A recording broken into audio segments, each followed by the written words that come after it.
अभिषेक, आप कैसे देखते हैं, क्योंकि डॉलर इंडेक्स यहाँ पर 20 साल के हाईज पर है और जैसे कुणाल ने कहा कि यहाँ से भी जिस तरह का बाजार है, 111 के स्तर तो हमने क्रॉस किए हैं, 113, 114, 115। I mean it's a guess work right now, क्योंकि बाजार कैसे यहाँ पर रिएक्ट करेगा। जो डॉलर की चाल है और जो हमने सोने चांदी में व्यूज आते हुए देखे हैं, आप क्या राय देंगे? नमस्कार मनीषा। नहीं, मैं सहमत करता हूँ कुणाल शाह की बात से कि ये जो अभी ब्याज दरें जो बढ़ रही हैं और उसकी वजह से गोल्ड और सिल्वर जो घट रहा है, मुझे लगता है ये एक अपॉर्चुनिटी है इन्वेस्टर्स को बाय करने के लिए, टू बाय एट डिप्स। यही स्ट्रैटेजी मेंटेन रखनी चाहिए सोने चांदी में, बाय एट डिप्स, बिकॉज ये जो इंटरेस्ट रेट बढ़ने का सिनारियो है लगभग फैक्टर्ड इन हो चुका है और हमको लगभग पता ही है कि 4 सवा 4 तक परसेंट तक ब्याज दरें हो जाएंगी इन 2023। तो मुझे लगता है मार्केट ने फैक्टर इन कर लिया होगा। और अब जब कल भी मिस्टर पुतिन का एक मैसेज था कि he wants to get aggressive on Ukraine के ऊपर, और चाइना और ताइवान का भी लफड़ा चल रहा है और वहां पे यूएस बोल रहा है कि अगर चाइना ताइवान के ऊपर अटैक करता है तो हम ताइवान को सपोर्ट करेंगे। So there are geopolitical tension चल रही है और Russia wants to go aggressive on Ukraine. और मुझे लगता है ठंडियों में पुतिन एक फाइनल चांस लेंगे टू प्रेशराइज यूरोप, बिकॉज वहां पे गैस की उस समय दिक्कत होगी और वो उस चीज का फायदा उठाने की कोशिश करेंगे। एक final trump card Russia will play with Ukraine in the winters to test Europe and UK. तो मुझे लगता है उस समय गोल्ड और सिल्वर में आपको तेजी बनती दिख सकती है। So it is a great opportunity to keep buying gold and silver, जैसे जैसे भाव घटते हैं उस हिसाब से। धर्मेश, सोना और चांदी दोनों खरीदना चाहिए, लेकिन अगर दोनों में से आपकी कोई फेवरेट पिक होगी तो वो क्या होगी और किस तरह के प्राइसेस आप देखते हैं अब इस साल खत्म होते होते तक? देखिए, मेरे हिसाब से मैं दोनों में काफी बुलिश हूँ। मैं सहमत हूँ दोनों निवेशकों से। एक्सपेक्ट करता हूँ कि मार्केट में यहाँ से काफी अच्छी एक रिलीफ रैली और मार्केट थोड़ी सी फर्मनेस आ सकती है। मैं ज्यादा करके चांदी की तरफ बेट करूंगा। अगर आप चांदी देखें तो चांदी में डाउन साइड रिस्क काफी लिमिटेड है। कोविड के टाइम चांदी ऑलमोस्ट 13-14 डॉलर हो गई थी। उसके बाद में मार्केट अभी फिर से 17, $17.5 से एक रिलीफ रैली दिखा चुका है, पर $20 का जो लेवल है वो ब्रेक नहीं कर पा रहा।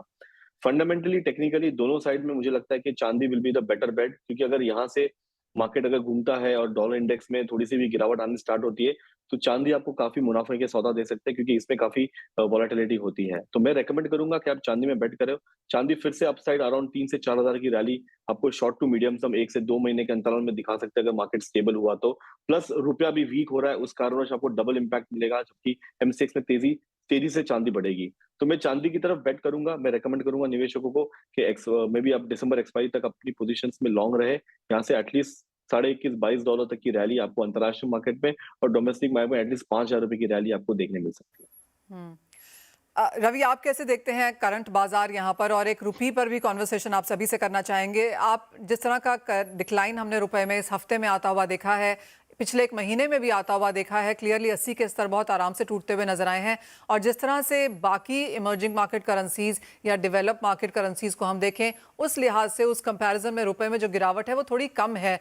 आपको लगता है आने वाले समय में, क्योंकि अब हम एक फैक्टर इन कर रहे हैं कि डॉलर तेज होगा, रेट हाइक्स और यहाँ पर आएंगी, एफआईआईज में हमने यहाँ पर भारतीय बाजारों में सेल ऑफ आते हुए देखा है, और काफी हद तक जो कमोडिटीज हैं वो रुपए की चाल को यहाँ पर फॉलो करेंगी, कैलकुलेशंस हम यहाँ से आता हुआ देखते हैं?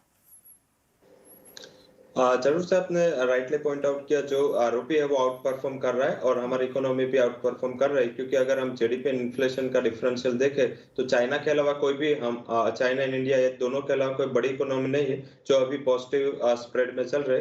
सारे नेगेटिव में चल रहे हैं, मीन्स के सारे के इन्फ्लेशन जीडीपी ग्रोथ से कई ऊपर है। तो मुझे लग रहा है कि एज ए इकोनॉमी काफी हमारे लिए पॉजिटिव है।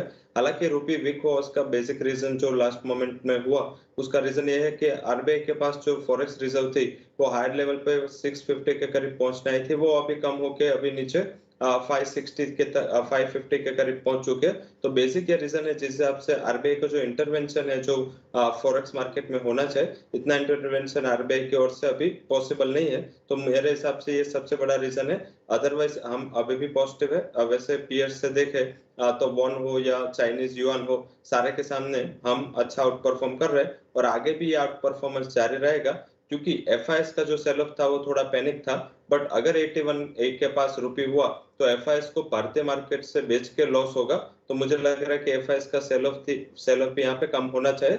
आते हैं बुलियन मार्केट पे। बुलियन मार्केट में मुझे लग रहा है कि वैसे पॉसिबिलिटीज पॉजिटिव साइड ज्यादा दिख रहे हैं। मुझे लग रहा है कि जो भी हार्श आना था, जो भी नेगेटिव आना था, ये पॉलिसी में आ चुका और अभी नवंबर के फर्स्ट वीक तक कोई बड़ी हमारे रिजर्व बैंक ऑफ इंडिया के अलावा कोई बड़ी पॉलिसी अनाउंसमेंट नहीं है, तो मार्केट ने ये थोड़ा बहुत डाइजेस्ट कर लिया है। तो अभी जो 2 इयर्स की बॉन्ड यील्ड है उसके ऊपर ज्यादा फोकस करते हुए वहां पे ट्रेड लेना है। मेरा ये मानना है कि नेक्स्ट फेड की पॉलिसी तक, जो नवंबर की पॉलिसी है तब तक जो गोल्ड है वो 50,250 50,400 तक, और जो सेकंड दिसंबर वाली पॉलिसी है तब तक 51,400 तक के लेवल गोल्ड में आते हुए दिख सकते हैं। चांदी में वोलेटिलिटी अच्छी है एंड साथ में काफी अंडर परफॉर्मेंस के बाद जो गोल्ड सिल्वर रेशियो ओवरसोल्ड हो चुका था वहां से अभी बाहर निकल चुका है, तो मुझे लग रहा है वहां पे एक अच्छा मोमेंटम 61,000 तक दिखना चाहिए। शॉर्ट टर्म एक आध महीने में मैं एक्सपेक्ट कर रहा हूँ, but till the policy of I think जो दिसंबर वाली फेडरल रिजर्व की पॉलिसी है उसके पहले इंटरनेशनल मार्केट में 20 के लेवल पार होते हुए दिख सकते हैं और डोमेस्टिक मार्केट में 54,400 तक के लेवल मैं एक्सपेक्ट कर रहा हूँ।